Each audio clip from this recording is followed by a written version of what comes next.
Good afternoon, everybody. My name is Matthew Cumberledge. I'm the Executive Director of the Greene County Historical Society. I hope everyone's staying safe and healthy during the COVID-19 epidemic.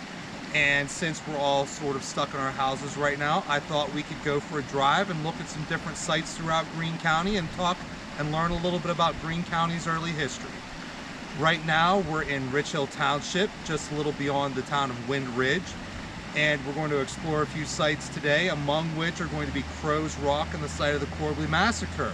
I'd like to thank you for joining us and hope you all enjoy your time. Thank you.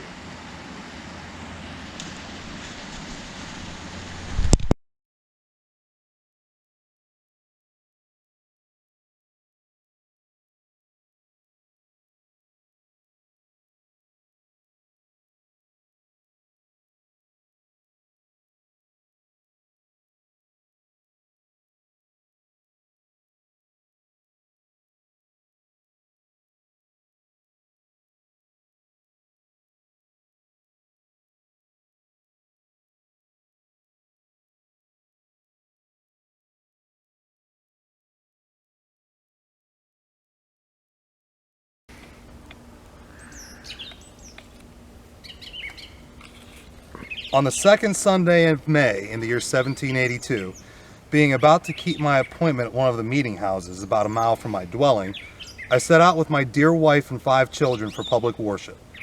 Not suspecting any danger, I walked behind with my Bible in hand meditating. As I was thus employed, all of a sudden I was greatly alarmed with the frightful shrieks of my dear wife before me. I immediately ran with all the speed I could, vainly hunting a club as I ran till I got within 40 rods of them.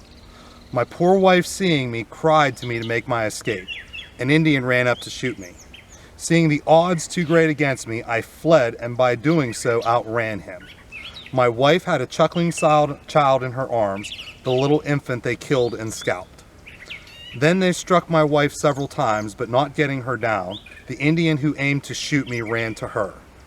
My little boy, an only son about 6 years old, they sank a hatchet into his brain and thus dispatched him.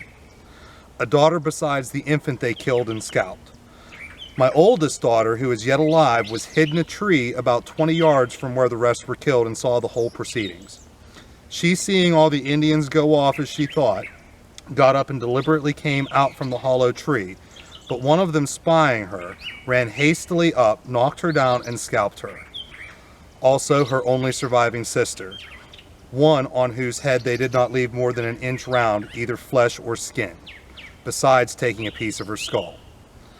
She and the before-mentioned one are miraculously preserved, though, as you must think, I have had and still have a good deal of trouble besides anxiety about them, insomuch as I am, as to worldly circumstances, almost ruined. I am yet in hopes of seeing them cured. They still, blessed by God, retain their senses notwithstanding the painful operations they have already had and yet must pass through. Those are the words of the Reverend John Corbly that he wrote to a friend of his in Philadelphia 2 or 3 years after the attack on his family in 1782. We're at the Corbly Monument right now, which marks the spot, the approximate spot where this happened. And thank you for joining us.